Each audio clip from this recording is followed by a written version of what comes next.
കേസെടുത്താലും ഇല്ലെങ്കിലും പാലക്കാട്ടെ ജനതയ്ക്ക് തെരഞ്ഞെടുപ്പിൽ മത്സരിക്കുന്ന സമയത്ത് കൊടുത്തൊരു വാക്കുണ്ട്. തല പോകേണ്ടി വന്നാലും അവർക്ക് തല കുനിക്കേണ്ടി വരുന്നൊരു സാഹചര്യം എൻ്റെ ഭാഗത്തുനിന്ന് ഉണ്ടാകില്ല എന്ന്. ആ പ്രവർത്തനമായിട്ട് തന്നെയാണ് മുന്നോട്ട് പോകുന്നത്. ഇനി തല പോകേണ്ടി വന്നാലും ഏതെങ്കിലും തരത്തിലുള്ള വിഭജന വർഗീയ രാഷ്ട്രീയത്തെ അതിനോട് സമരസപ്പെടുന്ന ഒരു സമീപനം ഉണ്ടാവുകയില്ല. ഇന്നിപ്പോൾ പോലീസ് ഉദ്യോഗസ്ഥന്മാർ വീണ്ടും വിളിച്ചിരുന്നു.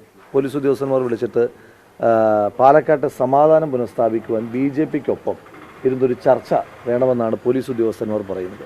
ഒന്ന് ആലോചിച്ച് നോക്കൂ, എത്ര വലിയ ഗതികേടിലാണ് കേരള പോലീസ് പോകുന്നതെന്ന്. ഞാൻ കേരള പോലീസിനെതിരായിട്ടോ സംസ്ഥാനത്ത് ഭരിക്കുന്ന പാർട്ടിക്കെതിരായിട്ടോ ഈ വിഷയവുമായി ബന്ധപ്പെട്ടെന്തെങ്കിലും പറയാൻ ആഗ്രഹിക്കുന്ന ഒരാളല്ല. പക്ഷേ പറയിക്കുകയാണ്. BJPയുമായിട്ട് ഒരുമിച്ചിരുന്ന് ചർച്ച നടത്തി പ്രശ്നങ്ങൾ ഇവിടെ സമാധാനമുണ്ടാക്കാം എന്നാണ് പോലീസ് പറയുന്നത്. എന്തിനെതിരെ?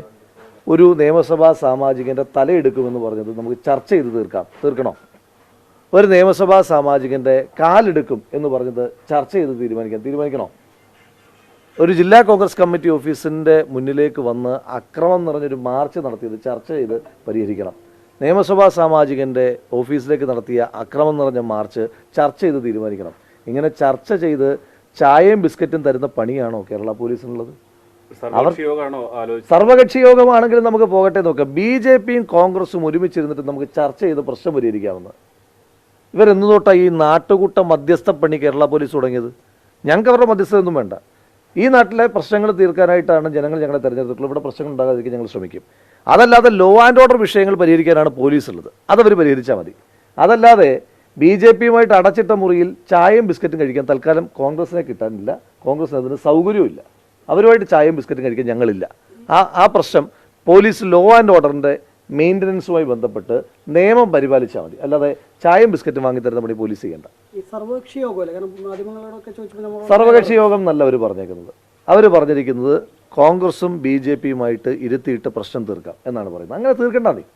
അങ്ങനെ തന്നെ തീർക്കുന്നത് പോലീസിന് മധ്യസ്ഥതയുടെ പണിയാണോ? പോലീസിൻ്റെ പണി എന്താ? അവർക്ക് റൂൾ ബുക്ക് ഉണ്ടല്ലോ, അവർക്ക് ഈ രാജ്യത്ത് നിയമവ്യവസ്ഥിതി ഉണ്ടല്ലോ. ഇപ്പം IPC, ഇപ്പം ഭാരതീയ ന്യായ സംഹിത ഒക്കെ ഉണ്ടല്ലോ അവരുടെ. അതെല്ലാം കൂടെ വെച്ചിട്ട് അതനുസരിച്ച് കേസെടുക്കട്ടെ. ഞങ്ങളുടെ ഭാഗത്ത് കുറ്റമുണ്ടോ? കേസെടുക്കട്ടെ. ഞങ്ങളുടെ കൂട്ടത്തിൽ ആരെങ്കിലും ഒരാൾ അവരെ ആരെങ്കിലും ഭീഷണിപ്പെടുത്തിയിട്ടുണ്ടോ? ഞങ്ങൾക്ക് ഭീഷണിയൊന്നുമില്ല.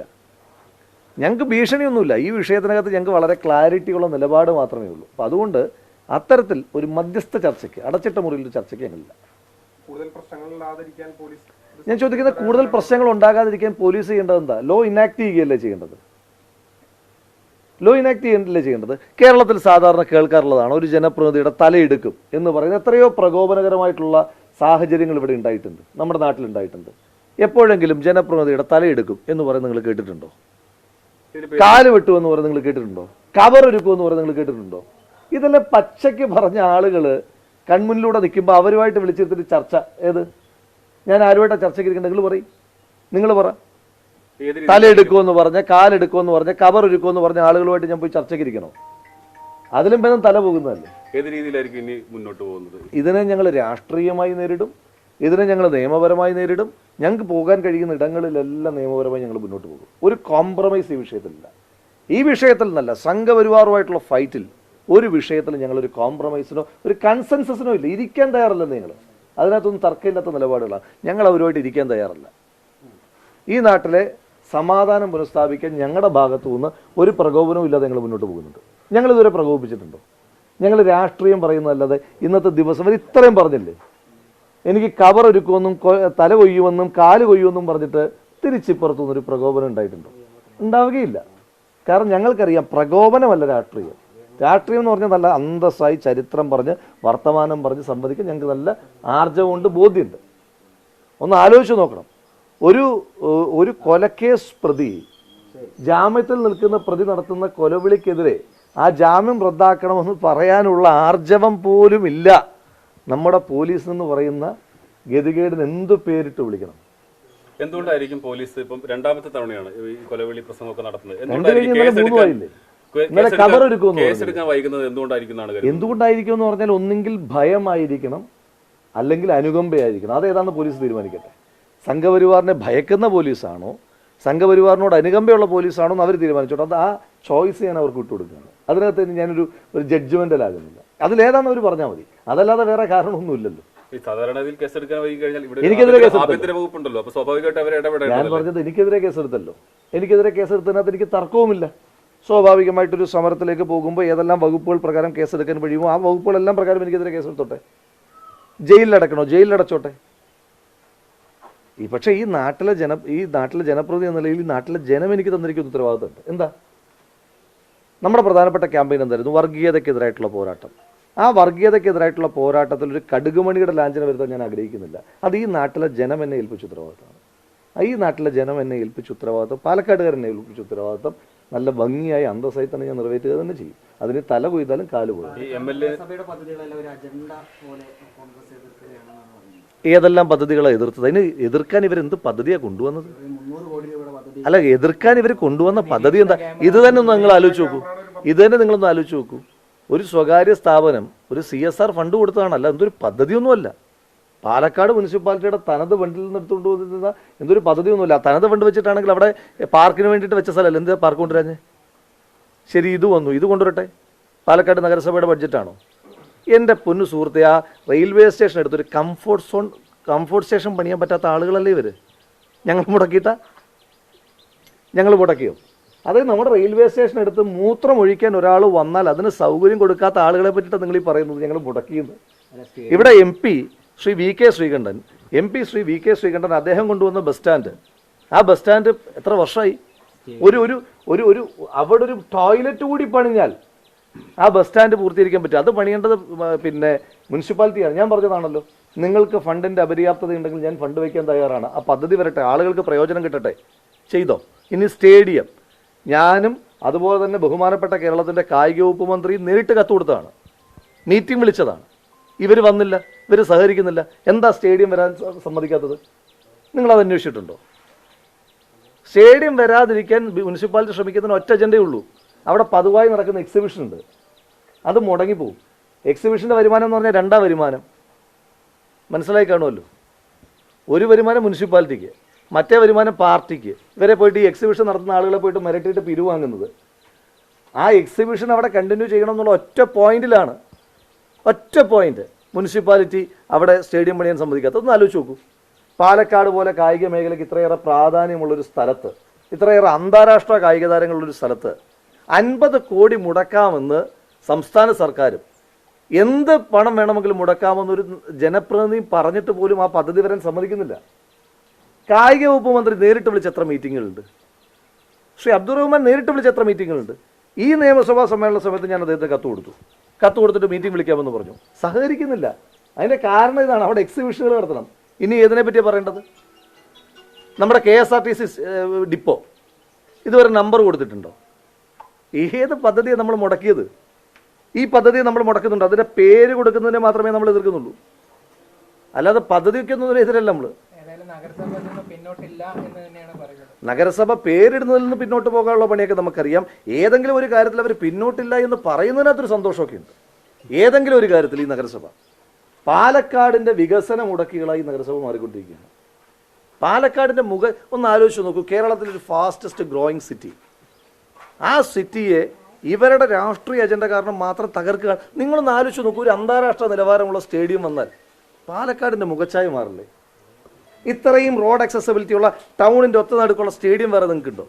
സ്റ്റേഡിയവുമായി ബന്ധപ്പെട്ട് പല ടൗൺഷിപ്പുകളും ഡെവലപ്പ് ചെയ്യപ്പെട്ടിട്ടുണ്ട് ഈ രാജ്യത്ത്. പക്ഷേ ഒരു ഒത്ത ടൗൺഷിപ്പിൻ്റെ നടുക്ക് ഒരു സ്റ്റേഡിയം നിൽക്കുക, അത് പണിയാൻ സമ്മതിക്കുന്നില്ല. കാരണം എന്താ?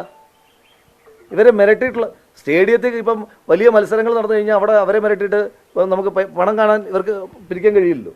അതിന് വേണ്ടിയിട്ട് മാത്രം. അപ്പം അതുകൊണ്ട് അത് വേറെ, ഇത് വേറെ. ഇതൊരു ലോ ആൻഡ് ഓർഡർ ഇഷ്യൂ ആണ്. ആ ലോ ആൻഡ് ഓർഡർ ഇഷ്യൂ പരിഹരിക്കാൻ പോലീസിന് കഴിയുന്നില്ലെങ്കിൽ വിട്ടേക്കുന്നേ.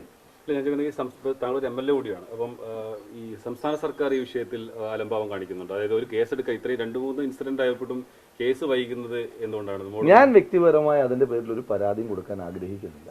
ഇവിടെ ഇൻ്റലിജൻസ് റിപ്പോർട്ടുകൾ ഉണ്ടല്ലോ, ഇവിടെ സ്പെഷ്യൽ ബ്രാഞ്ച് റിപ്പോർട്ടുകൾ ഉണ്ടല്ലോ. അതിൻ്റെ അടിസ്ഥാനത്തിലാണല്ലോ പിന്നെ എൻ്റെ ഓഫീസിൻ്റെ വാതിക്കൽ സ്ഥിരമായി പോലീസുകാരുടെ കാവലുണ്ടാകാറുണ്ടല്ലോ. ഞാൻ ആവശ്യപ്പെട്ടിട്ടില്ലല്ലോ. അപ്പോൾ അങ്ങനെയൊക്കെ ആ തരത്തിലൊക്കെ ആക്ട് ചെയ്യാൻ അവർക്കറിയാം. ഞാൻ പരാതി പറഞ്ഞതിൻ്റെ അടിസ്ഥാനത്തിലല്ലോ എൻ്റെ ഓഫീസിൻ്റെയും ഞാൻ താമസിക്കുന്നിടത്തും സ്ഥിരമായിട്ട് പോലീസിൻ്റെ ബന്ദോബസ്ത് ഉള്ളത്. ഞാനൊരു പരാതിയും കൊടുത്തിട്ടില്ലല്ലോ. അപ്പോൾ എന്തോ കുഴപ്പമുണ്ടെന്ന് അവർക്കറിയാം. ഇനി അതിൻ്റെ പേരിൽ നിയമ നടപടി എടുക്കില്ല എന്ന് പറയുന്നത് ഇപ്പോൾ വെറുതെ ഇപ്പം കേരളത്തിലെ 140 MLA-മാരുടെ ഓഫീസിൻ്റെ വാതിക്കൽ പോലീസ് വന്ന് നിൽക്കില്ലല്ലോ. അപ്പോൾ ഇവിടെ വന്ന് നിൽക്കുന്നുണ്ടല്ലോ. ആ നിൽക്കുന്നതിന് എന്തൊരു കാരണമില്ലേ? ആ കാരണത്തിൻ്റെ പേര് കേസെടുക്കാത്തത് എന്താ? ഞാൻ പോകുന്നിടത്തെല്ലാം പോലീസ് ഉണ്ടല്ലോ. അതിനിപ്പോൾ ഇത് കാരണമുണ്ടല്ലോ, അവർ നിൽക്കുന്നതിൻ്റെ കാരണമുണ്ടല്ലോ. വെറുതെ വന്നിട്ട് അതിന് മാത്രം പോലീസൊന്നുമില്ലല്ലോ. നമുക്ക് നമ്മുടെ നാട്ടിൽ കാലാകാലങ്ങളായി സേനയ്ക്ക് വലിയ കുറവുണ്ടല്ലോ. അതിൽ കുറച്ച് ആളുകൾ വന്ന് നിൽക്കണം. ഞാൻ അവരോട് എനിക്ക് വലിയ ബഹുമാനമാണ്, അവർ ഡ്യൂട്ടി ചെയ്യുന്നു. പക്ഷേ ആ വന്ന് നിൽക്കുന്നതിൻ്റെ ഒരു കാരണമുണ്ടല്ലോ. ആ കാരണത്തിൽ എന്താ കേസ് എടുക്കാത്തത്? ന്യായമായ ചോദ്യമാണ്. അത് സംസ്ഥാന സർക്കാരിൻ്റെ ഉത്തരവാദിത്തപ്പെട്ട ആളുകളെ കാണുമ്പോൾ നിങ്ങൾ ചോദിച്ചു നോക്കും. തീർച്ചയായിട്ടും അതിന് ഒരുപാട് നിയമപരമായിട്ടുള്ള സാധ്യതകളുണ്ട്. ഒന്ന്, തദ്ദേശ സ്വയംഭരണ സ്ഥാപന വകുപ്പിന് അതിനകത്ത് ഇടപെടാൻ കഴിയും. രണ്ട്, നമുക്ക് കോടതിയിലേക്ക് പോകാൻ കഴിയും. ഇത്തരത്തിൽ പേരുകളുമായി ബന്ധപ്പെട്ടിട്ട്, പ്രത്യേകിച്ച് CSR ഫണ്ടുകൾ ഉപയോഗിച്ചുകൊണ്ടുള്ള പേരുകളുമായി ബന്ധപ്പെട്ടിട്ട് രാജ്യത്ത് നിലനിൽക്കുന്ന ചില വ്യവസ്ഥിതികളുണ്ടല്ലോ. ആ വ്യവസ്ഥിതികളെല്ലാം നമ്മൾ ഉപയോഗിക്കും. തദ്ദേശ മന്ത്രിക്ക് ഞാൻ പരാതി കൊടുത്തിട്ടുണ്ട്, രേഖാമൂലം തന്നെ പരാതി കൊടുത്തിട്ടുണ്ട്. ഓക്കെ. ഇപ്പോൾ അവരൊരു പ്രതികരണം നടത്തിയിട്ടുണ്ട്. അതായത് ഈ സൈബർ ആക്രമണം കൊണ്ടൊന്നും തന്റെ നിലപാടിലൊരു വിട്ടുവീഴ്ച നടത്തില്ല. അങ്ങനെ പിന്നെ ഞാൻ ആ വിഷയത്തിനകത്ത് ഇന്നലെ പ്രതികരിച്ചതാണ്. ഞാൻ അവരുടെ അങ്ങനത്തെ ഒരു പ്രതികരണം കണ്ടിട്ടില്ല. ഞാൻ അവരുടെ ഫേസ്ബുക്ക് പോസ്റ്റ് കാണാതെ, ഏത് പോസ്റ്റാണെന്നറിയില്ല, അവരുടെ പ്രതികരണം എന്ന് പറഞ്ഞാൽ ഒന്നുകിൽ ഫേസ്ബുക്ക് അല്ലെങ്കിൽ Instagram ആയിരിക്കും. ആണോ? അതാ ചോദിക്കുന്നത്. അല്ല, പുതിയ പ്രതികരണം എങ്ങനെയാണ് വന്നതെന്ന് ഞാൻ കണ്ടില്ല, പ്രതികരണം കണ്ടില്ല. ഞാൻ ആ വിഷയത്തിനകത്ത് കൃത്യമായ ക്ലാരിറ്റിയോടുകൂടി ഇന്നലെ തന്നെ പറഞ്ഞിരുന്നു. സിവിൽ സർവീസ് ഉദ്യോഗസ്ഥന്മാർക്ക് അവരുടെ ജോലി ഈ രാജ്യത്തെ നിയമങ്ങൾ നടപ്പിലാക്കി അത് എക്സിക്യൂട്ട് ചെയ്യുക, ജനങ്ങളെ സഹായിക്കുക എന്നുള്ളതാണ്. അതല്ലാതെ കളക്ട്രേറ്റുകളിലും ഓഫീസുകളിലും സിവിൽ സർവീസ് ഓഫീസുകളിലുമൊക്കെ ഏരിയ കമ്മിറ്റിയും ലോക്കൽ കമ്മിറ്റിയും DCCയും ഒന്നും ഉണ്ടാക്കേണ്ടെന്ന് ഉത്തരവാദിത്വം തൽക്കാലം അവർക്കില്ല. അത് കോൺഗ്രസ് CPM ഒക്കെ ചെയ്തോളാം. അതോടൊപ്പം തന്നെ ഇത്തരം സിവിൽ സർവീസ് ഉദ്യോഗസ്ഥർ അവർ ചെയ്യേണ്ടതെന്ന് പറഞ്ഞു കഴിഞ്ഞാൽ ഈ പുകഴ്ത്തൽ നോട്ടുകൾ, പ്രൈസിങ് നോട്ടുകൾ അവസാനിപ്പിച്ച് ഫയൽ നോട്ടുകളിലേക്ക് അവരൊന്നും മടങ്ങിപ്പോയാൽ ഈ നാടിന് നല്ലതായിരിക്കും. IAS ഉദ്യോഗസ്ഥരുടെ വിഷയത്തിനകത്തൊന്നല്ല, സിവിൽ സർവീസുകാരെ ഇത്രയേറെ കാര്യപ്രാപ്തിയില്ലാതെ കൈകാര്യം ചെയ്യുന്ന വേറെ ഏതെങ്കിലും ഒരു ഗവർണൻസ് ഈ നാട്ടിലുണ്ടായിട്ടില്ല, ഇൻക്ലൂഡിങ് CPM ഗവൺമെൻറ്റ്സ്. ഒന്ന് ആലോചിച്ച് നോക്കൂ നിങ്ങൾ. ഞാൻ ഇന്നലെയും പറഞ്ഞല്ലോ, ഈ സംസ്ഥാനത്തെ ഏറ്റവും മുതിർന്ന 2 IPS ഉദ്യോഗസ്ഥന്മാർ തമ്മിൽ വലിയ ഫൈറ്റാണ്, തെരുവിലേക്ക് എത്തുന്ന ഫൈറ്റ്. ഇന്നലെ കണ്ട വേറൊരു IAS ഉദ്യോഗസ്ഥൻ ചീഫ് സെക്രട്ടറിക്കെതിരായിട്ട് ആഞ്ഞടിക്കുക. ഇതൊക്കെ കേരളത്തെ നമ്മൾ ഇതിനു മുമ്പ് കണ്ടിട്ടുണ്ടോ? ഒരു IAS ഉദ്യോഗസ്ഥൻ പ്രശാന്ത്, അദ്ദേഹം ചീഫ് സെക്രട്ടറിക്കെതിരായിട്ട് ആഞ്ഞടിക്കുകയാണ്.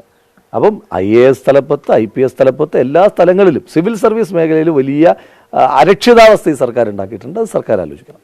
Thank you.